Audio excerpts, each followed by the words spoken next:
profecías selladas del fin. Esta es la tercera conferencia, las profecías selladas del fin, y estamos profundizando.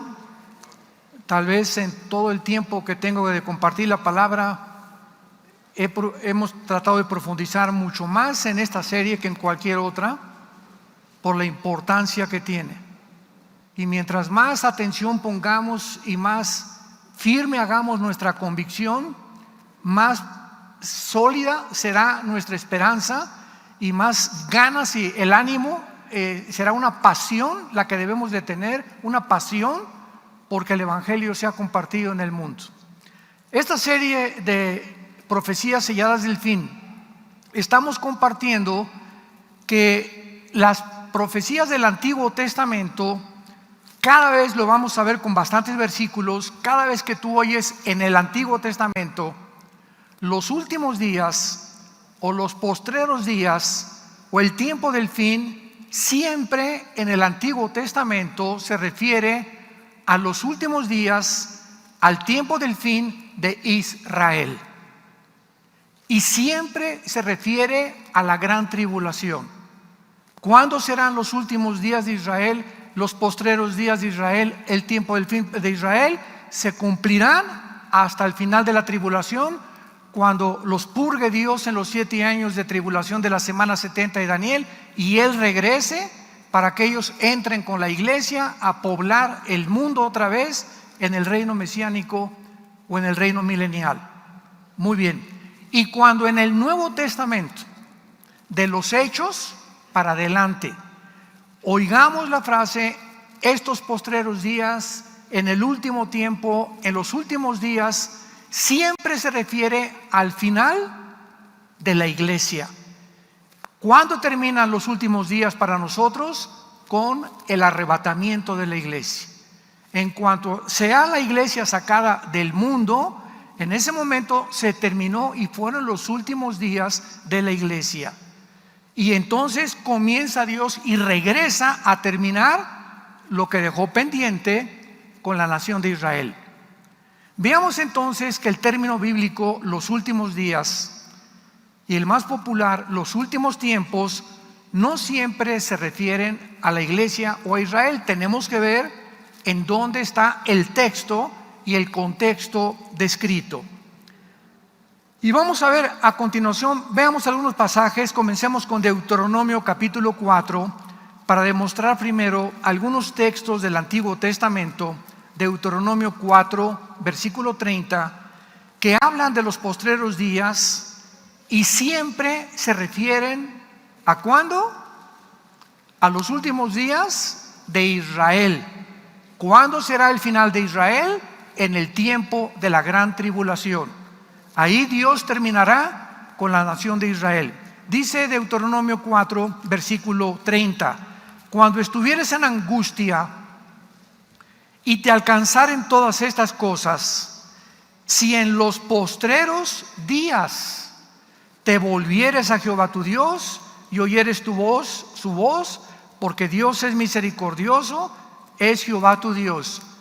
Aquí está hablando Moisés del tiempo de la angustia, que lo confirma el profeta Jeremías, que serán los días cuando Israel sufrirá más que en cualquier otra época de toda su historia. Deuteronomio 31, versículo 29. Porque yo sé que después de mi muerte ciertamente os corromperán, se apartarán del camino que les he mandado y que les ha de venir, mas en los postreros días, por haber hecho mal ante los ojos de Jehová, enojándole con toda la obra de vuestras manos, habló Moisés a la congregación estas palabras, este cántico, hasta acabarlo. A los que les interese la frase postreros días, es la palabra hebrea acharit, yom, así como suena acharit con CH, yom con Y. A los que les interese profundizar en el hebreo, veamos otro ejemplo en el Antiguo Testamento, en Jeremías capítulo 30, versículo 29. Jeremías 30, versículo 24, perdón. Jeremías 30, 24. No se calmará el ardor de la ira de Jehová hasta que haya hecho y cumplido los pensamientos de su corazón. En el fin de los días, entenderán esto. ¿A qué se refiere el Espíritu Santo hablándole a través de Jeremías al pueblo de Israel? Que hasta el final de los días ellos iban a entender por qué Dios se enojó con Israel, porque será al final de los días, en la tribulación, cuando Israel se convierta a Jesús el Mesías. Lo rechazaron, hicieron enojar a Dios, y ahorita Dios está divorciado de la nación de Israel. Isaías 50, versículo 1. Dios le dio carta de divorcio a Israel, pero Israel está pendiente, como en un juego de fútbol, en la banca. No están del todo deshechos por Dios. Están esperando a que venga la tribulación, Dios los meta al horno, que es lo que va a ser la tribulación, y ahí ellos van a encontrar al Mesías. No todo Israel, porque no todos los que descienden de Abraham, de Isaac y de Jacob son judíos. Eso lo sabían, ¿verdad? Es judío el que desciende de Abraham, Isaac y Jacob, no étnicamente, sino espiritualmente. Gálatas capítulo 3 lo explica el apóstol Pablo. Porque nosotros, la iglesia, somos hijos de Abraham. Y el que es de la fe recibe las bendiciones de Abraham. ¿Por qué? Porque la semilla que Dios bendice en Abraham no fue a Ismael, fue a Isaac. Y de Isaac vino entonces Jacob. Jacob tuvo las 12 tribus, de las 12 tribus Judá, a David, Salomón, y ahí viene toda la semilla. ¿Y quién es la semilla? Jesucristo. Entonces tú, cuando recibes a Jesucristo, eres partícipe de las bendiciones, porque si la raíz es santa, dice Romanos capítulo 11, y la raíz es Abraham, Isaac y Jacob. Ellos son los patriarcas. Y si nosotros fuimos injertados en el olivo natural, que es Israel, somos partícipes de la savia del árbol. Qué profundo está esto y qué maravilloso, ¿verdad? Entonces, no todos los que se llaman judíos, por eso es ridículo que haya cristianos que se pongan la kipá, que quieran guardar el sábado y que quieran hacerse judíos cuando ya lo somos. ¿Y por qué? Porque la palabra judío viene de la palabra Judá, que significa alabanza. Y dice Cristo a la mujer samaritana en Juan capítulo 4: Dios es espíritu, y los que le adoran en espíritu y en verdad es necesario que le adoren. Y cuando nosotros recibimos a Jesucristo, al Mesías, comenzamos a ser los verdaderos adoradores, porque lo adoramos en espíritu y en verdad. Y de ahí viene la palabra Judá, de alabanza. Somos los que alabamos a Dios con el corazón, pero con el espíritu también. Muy bien, veamos ahora algunos pasajes del libro de Daniel, que es donde más se encuentran las frases en los tiempos del fin, en los postreros días, e insisto y enfatizo, todos se refieren al tiempo de la gran tribulación. Por ejemplo, vemos Daniel capítulo 2, versículo 28, cuando Daniel explica a Nabucodonosor el sueño. Hay un Dios en los cielos, el cual revela los misterios, y Él ha hecho saber al rey Nabucodonosor lo que ha de acontecer. ¿Cuándo? En los postreros días. Y aquí se vuelve a usar la frase Acharit Yom. Vean esto con cuidado. El rey tuvo una visión de una estatua con la cabeza de oro, los brazos de plata y el pecho, el vientre de bronce, las piernas de hierro y los dedos de los pies de bronce mezclados con barro. Y cuando el rey le preguntó a todos los discípulos de Walter Mercado, ¿verdad? Que en paz descanse. Y a todos los astrólogos y ocultistas y videntes, la interpretación no la pudieron dar, porque el sueño venía de Dios. Pero Daniel, que se encontraba como jefe de los magos y de los astrólogos, enseñándole las cosas del Antiguo Testamento, le llamó el rey y le dio la oportunidad que Daniel interpretara el sueño. Y cuando Daniel interpreta el sueño, en todo el capítulo 2 de Daniel, le dice al rey: tú eres la cabeza de oro, que es Babilonia. ¿Quién es Babilonia en el siglo XXI? Irak, la nación de Irak, la región geográfica de la Mesopotamia, donde se encontraba Irak, y Siria es actualmente Irak. Tú eres esa cabeza. El brazo y el pecho de plata es el segundo imperio que la historia corrobora que así fue. ¿Quién siguió de los babilonios, señores historiadores? Los medos persas. Y después el tercer imperio que siguió a los medos y que derrotó a los persas, ¿quién fue? Alejandro el Magno, Grecia. Y entonces Roma sigue de Grecia con dos piernas, porque el imperio romano se divide en Constantinopla y en Alejandría, en el oriente y en el occidente. Por eso están divididas las dos piernas. Y de los dedos de los pies, dice la Biblia, que era una mezcla de hierro con barro. Pero el punto que quiero aclarar es el siguiente: si esta visión era para los últimos tiempos de Israel, significa que naciones del anticristo serán Irak y Siria. Los persas, que son Irán actualmente, en 1935 se le cambió el nombre de Persia a Irán. Grecia, o parte de la división de Grecia, cuando Alejandro el Magno muere, se divide en cuatro: Grecia, en Turquía, en Egipto, en Siria y en Grecia. Y finalmente el nuevo imperio romano, que va a resurgir, que representa los 10 dedos de la estatua de Nabucodonosor. En otras palabras, de acuerdo a este modelo, no existe un sexto imperio. Oiga, pero los ingleses abarcaron el imperio británico, fue tremendo, sí. Y también España tuvo un imperio tremendo, los españoles, unas naves impresionantes, casi conquistan toda Europa.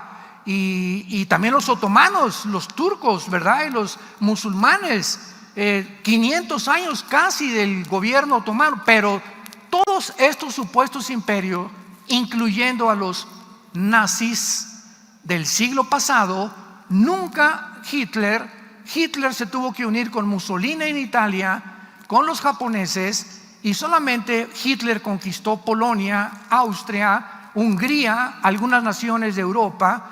Los otomanos solamente se concentraron en el Medio Oriente, los españoles también. Nunca hubo imperios como los 4 imperios descritos en Daniel: el imperio babilónico, el medo-persa, los griegos y los romanos. Entonces, si solamente va a haber 4 imperios, no más. Aquí Dios, el modelo es el siguiente: los 10 dedos son del mismo imperio, porque descienden de las piernas del imperio romano, del cuarto imperio. Esto significa que del antiguo imperio romano, 5 naciones de Europa y 5 del oriente se van a unir. Y dice Daniel 7, y de una de ellas, de una de estas 10 naciones, surgirá el cuerno pequeño, o el anticristo. Y el anticristo viene de la región geográfica, no de Inglaterra, no de España, no de Italia, no de México ni de Metepec. El anticristo va a surgir de la región geográfica que perteneció en el Antiguo Testamento a la Mesopotamia, que era Siria e Irak. De esa zona surge el anticristo, de acuerdo a Daniel capítulo 8, pero no vamos ahorita a profundizar en eso. Pero esto es importante para todos ustedes. Veamos ahora Daniel 8, Daniel 8. Ojalá que estén aprendiendo algo.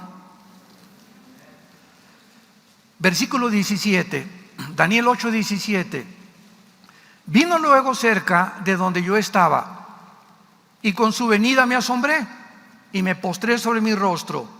Pero él me dijo, o sea, aquí Daniel enfrenta a un ángel de Dios, que le comienza el ángel a revelar a Daniel profecías del fin. Y entonces el ángel le dijo, entiende, hijo de hombre, porque la visión es para ¿cuándo? Todas las visiones del libro de Daniel son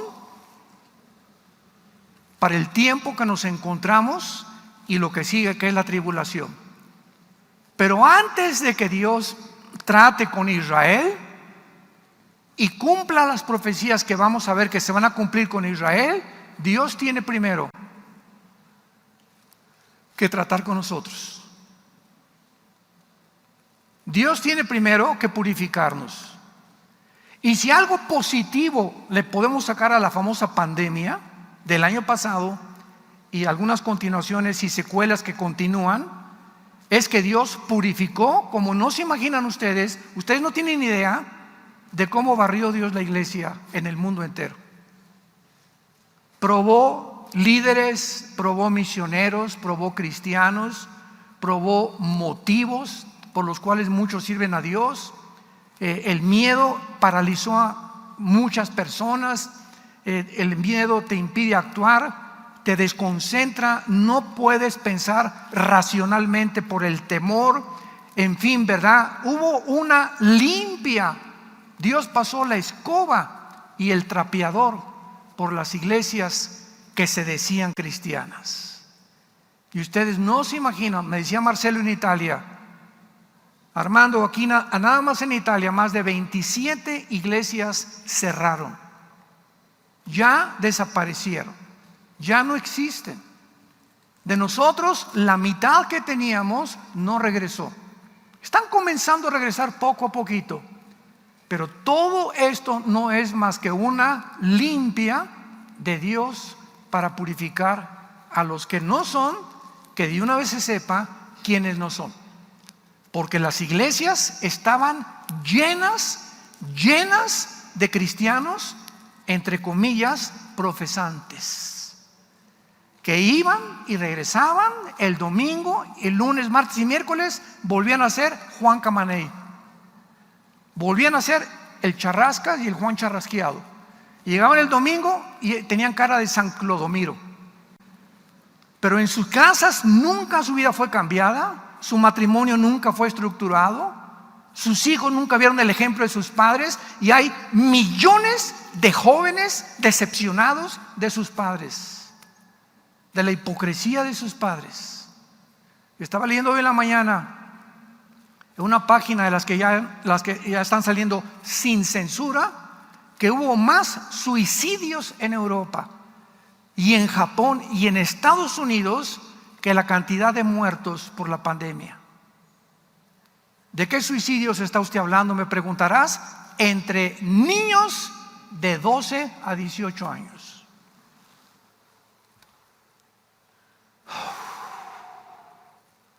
¿Por qué no están en los medios de comunicación esta información? Adivínalo. ¿Por qué no está estas publicaciones? ¿Por qué hasta ahorita comienzan algunas páginas a sacar realidades? Porque la historia nos enseña que el hombre no aprende de la historia. Hasta que llegó Inglaterra a Berlín en la Segunda Guerra Mundial, con los canadienses, con los norteamericanos y con los rusos, porque Stalin se unió a Inglaterra y Estados Unidos contra los nazis, hasta que llegaron a Berlín. Después de casi 5 años del 39 al 45, 6 años de Segunda Guerra Mundial, nadie se enteró lo que estaba haciendo la maldad que se encontraba detrás de Hitler. Los experimentos genéticos que hicieron con millones de personas. Y cuando los alemanes, 85 millones de alemanes, abrieron los ojos y se dieron cuenta de lo que había pasado, dijeron, pero no puede ser. Si tenían caras de buenos, el país iba adelante y se levantó la Volkswagen, inventaron el carro Porsche, sacó a los comunistas de Alemania Hitler, mandó construir casas, etcétera, etcétera. Era el frente. Siempre tienen algo que tener, una cortina de humo para que el diablo trabaje a gusto. Y esa cortina de humo, ese frente que engaña a los millones de personas, porque así termina la Biblia, Apocalipsis 12, 8 al 10, el diablo que engaña al mundo entero. Si 85 millones de alemanes cultos, abogados, arquitectos, científicos, virólogos, epidemiólogos fueron engañados, personas cultas, personas estudiosas, o sea, no solamente es de los, como decía Cantinflas, de los iletrados, el engaño, las personas más cultas, reyes, etcétera, etcétera, son engañadas, y en esta última pandemia lo hemos comprobado. Es increíble el engaño científico al que se cayó en estos días. Pero no aprendemos de la historia. Y ahorita, antes de que venga la tribulación a los judíos, Dios está probándonos a nosotros. Y dice 1 Pedro capítulo 3, porque el juicio comienza en la casa de Dios. Dios te va a probar. Dios te va a probar y Dios te va a probar. Y va a ser bajo el fuego donde Dios nos va a probar. Y ahí se va a manifestar el calibre con lo cual estamos hechos, a través del fuego de la prueba de Dios. Y veamos en último lugar en Daniel 12. Ya todo el capítulo 12 de Daniel culmina con la gran tribulación. Dice el versículo 1, Daniel 12, en aquel tiempo.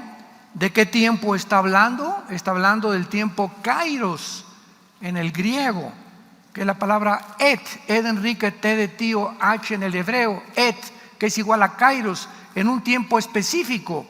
Está hablando el Espíritu Santo en el tiempo de la tribulación, porque todos los últimos versículos del capítulo 11 son las guerras del anticristo. Entonces está hablando, en aquel tiempo se levantará Miguel, y esto concuerda con Apocalipsis 12. En aquel tiempo habrá una guerra cósmica en el cielo. Miguel y sus ángeles peleaban contra Satanás y sus ángeles. En la tribulación habrá una confrontación en el cielo cósmica entre el arcángel Miguel y Satanás y sus ángeles. Va a vencer Miguel desde luego, y Satanás y sus ángeles, Apocalipsis 12, serán lanzados al planeta Tierra. Imagínense estos 7 años en este mundo. Si ahorita estamos padeciendo bastante de muchas cosas, en el tiempo de la tribulación, Satanás baja personalmente al mundo, acompañado de cientos de miles de ángeles caídos, tal vez disfrazados de extraterrestres. O tal vez sean los 10 gobiernos que va a tener el anticristo, que estos gobernantes están poseídos, como Alejandro el Magno fue poseído por un principado satánico. Este gobierno del anticristo serán poseídos por ángeles caídos. Y además, Apocalipsis 9, se va a abrir el infierno. Millones de demonios saldrán del abismo y atormentarán a los seres humanos por más de 5 o 6 meses. Y agrégale que el anticristo va a hacer señales, el falso profeta, señales y prodigios. El mundo, si ahorita estamos siendo engañados en muchas cosas, imaginémonos cuando haya fenómenos sobrenaturales y fenómenos cósmicos. Ya los ovnis van a desaparecer en el tiempo de la tribulación. Los que tripulan los ovnis son los que van a bajar aquí, disfrazados de extraterrestres. Todo está preparado para la consumación del plan de Dios. En aquel tiempo se levantará Miguel, el gran príncipe que está de parte de los hijos de tu pueblo. O sea, la Biblia menciona que Miguel, el arcángel, es el que defiende a la nación de Israel. Está designado y señalado por Dios para ser el defensor de Israel. Y dice, y será tiempo de angustia. ¿Cómo sabemos que es la tribulación? A continuación dice estas palabras: cual nunca fue desde que hubo gente hasta entonces. Nos damos cuenta por el lenguaje que jamás en la historia va a haber el problema, la angustia que va a haber en la tribulación. Y Cristo en Mateo 24:21 lo confirma, porque habrá tribulación como nunca jamás, ni la Primera Guerra Mundial, ni la Segunda Guerra Mundial, ni los genocidios de Hitler, ni de Stalin, ni de Mao, ni de Mao Zedong, ni de Lenin. Nada se va a comparar con los 7 años de la tribulación, donde gracias a Dios, si tú eres hijo e hija de Dios verdadero, es tiempo que le entregues tu vida a Jesucristo, porque se viene sobre el mundo como ustedes no se imaginan. Y dice aquí: entonces tu pueblo en aquel tiempo será libertado, todos los que se hallen escritos en el libro. Muchos de los que duermen en el polvo de la tierra serán despertados, unos para vida eterna y otros para vergüenza y confusión perpetua. Noten el versículo 3, los entendidos, que es la palabra en el hebreo sakhal, S-A-K-H-A-L, sakhal, los entendidos. ¿Quiénes son los entendidos? En este tiempo que estamos viviendo, ¿quién ha entendido lo que está pasando en el mundo? Nadie levante la mano. ¿Quién ha entendido? ¿Quién ha entendido? De todos los que nos escuchan, ¿quién ha entendido en estos últimos 16 meses, 18 meses, que detrás de todo se encuentra Satanás? No veamos a epidemiólogos, ni a virólogos, ni aquí, ni que organizaciones. 1 Juan 5:19. El mundo entero se encuentra bajo el maligno. Entonces, cualquier alteración en el mundo como la que hemos tenido, detrás se tiene que encontrar el príncipe de las tinieblas, forzosamente. Y si se encuentra detrás de los hombres son títeres nada más. Efesios 6:12, no tenemos lucha contra sangre y carne. No es la lucha entre nosotros, ni contra los nazis, ni contra ni contra tu suegra, ni contra tu vecino. Nuestra lucha es espiritual. Y si queremos no perder de vista que es una guerra espiritual a la que nos estamos enfrentando, la única manera de sobrevivir es de rodillas, nada más. Todo este tiempo, no me quiero afanar ni mucho menos, ¿verdad? Ni gloriarme, pero en todo este tiempo que ha pasado, nunca he estado más tiempo de rodillas en mis 43 años que llevo de predicar este mensaje. Este año cumplo 43 años de ministerio, 46 años de ser cristiano. En los 46 años que tengo de ser cristiano, los cumplo este año. Jamás me había movido el Espíritu Santo a orar tanto como en estos tiempos. Me levanto a las 3 de la mañana, me levanto a las 5 de la mañana, a las 11 de la mañana, después de la comida, a las 6 de la tarde, pero así siento que necesito estar con Él, con el Señor y con su palabra, porque son los tiempos en que tenemos que entender. Dice uno de los salmos: gran entendimiento tienen los que aman y guardan tu palabra. ¿Quieres entender realmente y no quieres pasar desapercibido de todos los que van a venir como el diluvio y se los va a llevar a todos? Como dice en Mateo 24, ¿te acuerdas lo que dice? Como en los tiempos de Noé. ¿Y te acuerdas lo que dice? Y no entendieron. Siempre el entendimiento es la característica y la capacidad que el Espíritu Santo nos da cuando vivimos cerca de Él. Cuando este libro lo tienes en tu corazón, cuando día y noche meditas, lo lees, lo estudias, asistes a estudios bíblicos, lo guardas, lo memorizas, vas a entender qué está pasando. Y a los demás se los llevará la ola, como un tsunami, como en los tiempos de Noé. Los entendidos resplandecerán como el resplandor del firmamento, y los que enseñan la justicia a la multitud como las estrellas a perpetua eternidad. Pero tú, Daniel, fíjense la orden que el ángel le da a Daniel: cierra las palabras y sella el libro. ¿Hasta cuándo? ¿Qué significa esto, santos de Dios? Esto fue escrito hace 2600 años. 600 años antes de Cristo, Daniel escribió. 600 años después, Juan el Apocalipsis. Tenían que pasar 2600 años de historia para que nosotros que estamos viviendo en los últimos días o en los últimos tiempos de la iglesia comencemos a entender las profecías que confirman que nos encontramos en esta generación. Hasta en este momento estamos comenzando a entender las profecías del libro de Daniel, porque estaban selladas para el tiempo del fin. Dice el versículo 9: Él respondió, anda Daniel, estas palabras están cerradas y selladas otra vez hasta el tiempo del fin. Muchos serán limpios, emblanquecidos y purificados. Los impíos procederán impíamente, y ninguno de los impíos, ¿qué dice? Entenderá. ¿Tú eres hijo e hija de Dios o eres impío o eres una impía? ¿Qué cosa sucede cuando una persona no entiende los caminos ni los pensamientos de Dios? Vives confundido.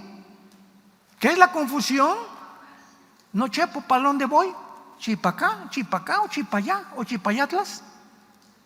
Esa es la confusión. No sabes qué camino agarrar. Te casas con la persona equivocada, compras el carro equivocado, compras la casa equivocada, no sabes cómo invertir tu dinero, no sabes en qué escuela vas a meter a tus hijos, no sabes cómo educarlos. Vives así, ¿verdad? Porque no tienes dirección. Eso es lo que produce la confusión espiritual. Ya te vas con un muchacho y ya te vas con otro, y antes de que te cases ya pasaste con 6 o 7 muchachos o con 6 o 7 muchachas, porque no sabes cuál. Esa es la confusión que produce no vivir cerca de Dios. Los entendidos entenderán y comprenderán, pero los impíos continuarán siendo cada vez más malos. La maldad ha llegado ahorita en el mundo como no se la pueden imaginar. Los nazis parecen kindergarten con lo que está pasando actualmente en el mundo. Hay una maldad impresionante, un plan, un proyecto que está preparando todo para los tiempos en que aparezca el anticristo ante la humanidad. Y para terminar, veamos ahora en el Nuevo Testamento las frases de los postreros días, los últimos días, para saber y contestar la pregunta: ¿en qué tiempos entonces nos encontramos? Vamos a entenderlo a continuación. En Hechos capítulo 2, Hechos capítulo 2, versículo 16 y 17, Pedro se encuentra citando al profeta Joel en Pentecostés. ¿Y qué dice Pedro? ¿Y en los qué? Y en los postreros días, dice Dios, derramaré mi espíritu sobre toda carne. Vuestros hijos y vuestras hijas profetizarán, vuestros jóvenes verán visiones, vuestros ancianos serán sueños. Pedro está citando que desde que se inició la iglesia, atención, desde que se inició la iglesia hasta que seamos sacados del mundo, nos encontramos en los últimos días de la iglesia, no de Israel. Los postreros días, lo vamos a confirmar más adelante, comenzaron desde que el Espíritu Santo vino en Pentecostés hace 2000 años. Nos encontramos en los últimos días o en los últimos tiempos de la iglesia. Vamos a confirmarlo. Vayamos a 1 de Juan capítulo 2, versículo 18. 1 de Juan 2, 18. Hijitos, ya es la última hora. Se tradujo el último tiempo. Y según ustedes han oído que el anticristo viene, así ahora han surgido muchos anticristos. Por esto conocemos que es, ¿qué cosa? que nos encontramos, por esto sabemos, por la guerra tan impresionante contra el cristianismo, por lo que están haciendo y matando a los cristianos en el mundo entero, por la persecución que hay tan feroz en la China contra los cristianos y en otras partes, en naciones del norte de África, inclusive en Chiapas, en Oaxaca. No se imaginan ustedes, pero no lo publican. Nada, los medios de comunicación están ahorita, nada, y creemos que todo lo que sale en los medios de comunicación es verdad, y esconden todo aquello que no les conviene que nosotros lo creamos, porque estamos comenzando a ser manipulados para creer lo que ellos creen, actuar como ellos actúan y hacer lo que ellos hacen, y determinar que lo que es bueno para ellos, nosotros tenemos que aceptarlo como bueno. Lo que ellos consideran científico, lo tenemos que aceptar como científico nosotros también, sin darle oportunidad a otros científicos, ni a otros historiadores, ni a otras personas de que puedan hablar, porque si hablan, lo censuran. ¿Habías tú escuchado a lo que ha llegado el mundo? ¿Ya entendiste en qué mundo nos encontramos ahorita?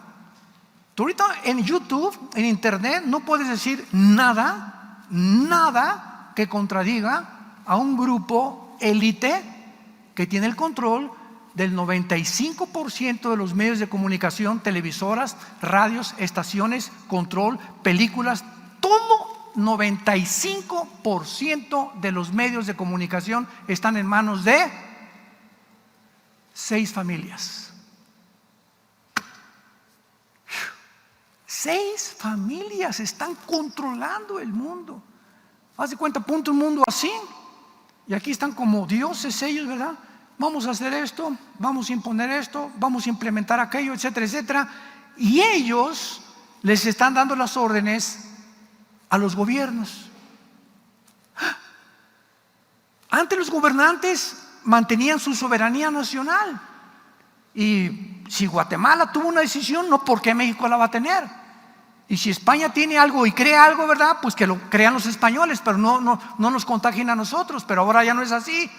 Ahora no son los gobiernos los que dictan los protocolos, son 6 familias que le dictan a los gobiernos lo que tienen que hacer.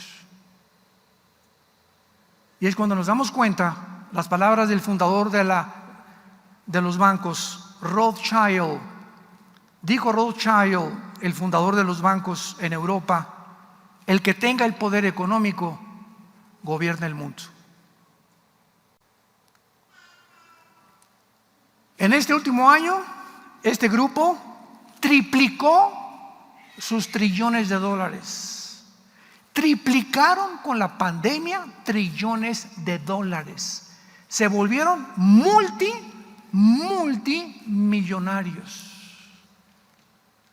Y como el poder enferma y el poder absoluto corrompe absolutamente, imaginémonos a este grupo de personas que tienen ahora el control de los gobiernos para quitarles a los gobiernos su soberanía nacional, lo que pueden atreverse a hacer, y esperémonos a lo que van a seguir haciendo.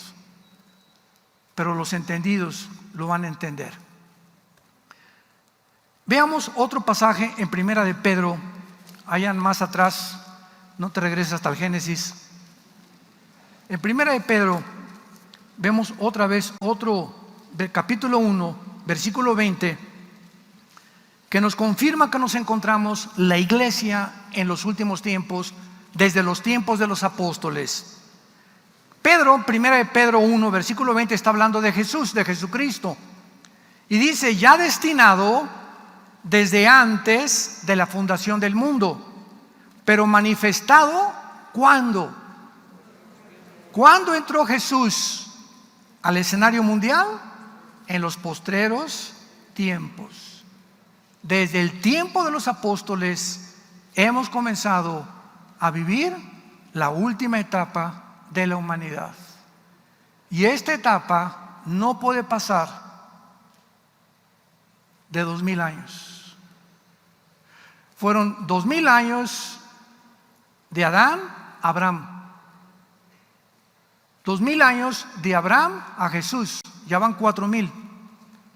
Y de Cristo a nuestros días van a pasar 2000 años para que se terminen los 6000 años que son paralelos a los 6 días de la creación, y el séptimo día, que es el milenio, entremos al descanso o al reino milenial preparado para Jesucristo, para los entendidos. Esto es maravilloso porque esto nos coloca, nos ubica en una posición, ¿verdad?, en la que podemos entender que toda esta época de la iglesia está considerada como los últimos días.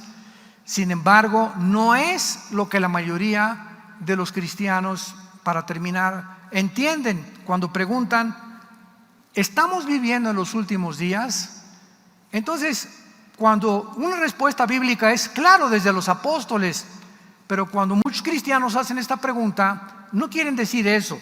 Lo que quieren saber es si Dios está cumpliendo las profecías prometidas para estos días en el tiempo en el que estamos viviendo.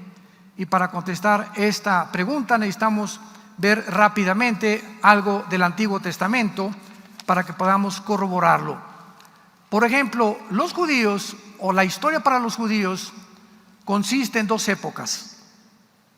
Los judíos ven la historia en 2 épocas, nada más. Una, la época presente en la cual Israel continúa esperando al Mesías. Y la otra época para ellos comenzará cuando el Mesías venga y establezca su reino. Un tiempo de juicio, de devastación, de liberación de Israel antes de la venida del Mesías será para los judíos el último tiempo, los últimos días para ellos. Y el lenguaje que se usa en el Antiguo Testamento para los tiempos finales es para referirse al tiempo de la tribulación. Lo vuelvo por tercera o cuarta vez a repetir. La frase los últimos tiempos, postreros tiempos en el Antiguo Testamento se refiere a los tiempos de la tribulación, o sea, el tiempo que culminará con la segunda venida de Jesucristo para este tiempo y reino milenial. Y vemos nosotros claramente que entonces nos encontramos en los últimos días desde que comenzó la iglesia, pero no estamos en los últimos días de la nación de Israel. En primera de Pedro 4:7 dice así, este versículo me encanta, siempre que contesto correos les mando este versículo. Primera de Pedro 4:7, mas el fin de todas las cosas se acerca. Sean sobrios y velen en oración. ¿Quieres un consejo? Primera de Pedro 4:7, te lo acabo de dar. El fin de todo ya terminó. Nos encontramos en una generación maravillosa, testigos de que este libro es la palabra de Dios, que no hay nada ni torcido ni perverso en este libro. Todas las cosas que están escritas en este libro son rectas para los que entienden y razonables para los que han encontrado la sabiduría. Porque la palabra de Dios es viva y eficaz y más cortante que toda espada de 2 filos. Y en esta mañana ha entrado para partir y dividir tu alma y tu espíritu, las coyunturas y tus huesos, y para que tú puedas entender que una vida tienes, una vida tenemos, una sola, no 2 ni 3, una, porque no hay purgatorio, no hay limbo, no hay reencarnación. Una vida tenemos para que hoy que escuchas esta palabra hagas firme tu convicción con el Señor Jesucristo, que fue crucificado, fue enterrado y fue resucitado a los 3 días, y ahora se encuentra sentado a la diestra del Padre, esperando venir por nosotros. Pero mientras viene por nosotros, Él se encuentra intercediendo por nosotros, para que nuestra fe no falte. Gracias, Padre, en esta mañana por tu palabra. Hemos comprendido y entendido que el fin de todas las cosas se acerca. No nos dejemos sorprender ni espantar ni conmover en el espíritu por lo que está pasando en el mundo. De ninguna manera. Alegrémonos Porque las tinieblas cubrirán el mundo. Así lo dice la Biblia. Pero en nosotros, que somos tu familia, que diste tu vida en una cruz, en nuestro lugar, vamos a entender. Y va a resplandecer la luz. Y vamos a saber en este tiempo lo que tenemos que hacer. Vamos a saber qué decisiones tomar. Vamos a saber cómo cuidar a nuestra familia, cómo invertir nuestro dinero, cómo viajar, cómo vivir de día y de noche. Porque tendremos la luz de tu Espíritu Santo. Gracias, Jesús, por tan grande salvación, bendito y amado Salvador. Esperamos que vengas pronto. Ven, dice la iglesia, ven Jesús, ven. Y el que tenga hambre y tenga sed, venga y beba del agua de la vida gratuitamente. Te invito hoy en este momento, en esta mañana, que vengas a la cruz. Ven a la cruz hoy. No te invito a ninguna religión, a ninguna ideología. Te invito a que vengas a un hombre llamado Jesucristo. Esa es la invitación de la Biblia. Ven a la persona del Hijo de Dios, que envió Dios al mundo a pagar por tus pecados y a pagar por mis pecados. Y dile ahí desde donde tú estés, los que nos ven por la televisión también, dile: Señor, perdóname por todas las maldades que he hecho, por todas las veces que he violado tus leyes, por todos mis pecados. Pero ahora creo que en esa cruz pagaste con ellos, por ellos, para que yo tuviera la salvación. Gracias porque esa sangre que derramaste, Señor Jesús, en la cruz, me limpia de toda maldad, de todo mi pasado.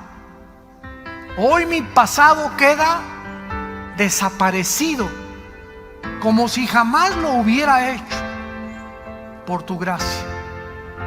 Esto se llama gracia, donde Dios, siendo pecadores, ahora nos llama santos y ahora nos llama justos. Gracias a Jesucristo. Justificados por la fe, tenemos paz para con Dios por medio de Jesucristo, por quien también tenemos entrada a esta gracia en la cual estamos firmes y nos gloriamos en ella. Y en las tribulaciones nos gloriamos también, porque las tribulaciones producen paciencia, la paciencia esperanza, y la esperanza no avergüenza, porque el amor de Dios ha sido derramado en nuestros corazones por el Espíritu Santo que Él nos ha dado. Gracias, Señor. Dile que eres mi Salvador. La corta vida que me queda, quiero entender cuál sea tu voluntad para mí, para mi familia, mi esposa, mis hijos, mi trabajo. Señor, guíame con tu Espíritu, en el nombre de Jesús.